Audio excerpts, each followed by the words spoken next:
Habang iniisip ko ang sasabihin ko, mas nauuna ang pintig ng puso ko.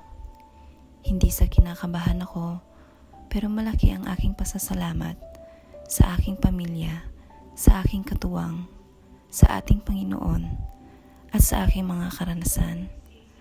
Dahil sa daming nilalang, ako yung mas lamang.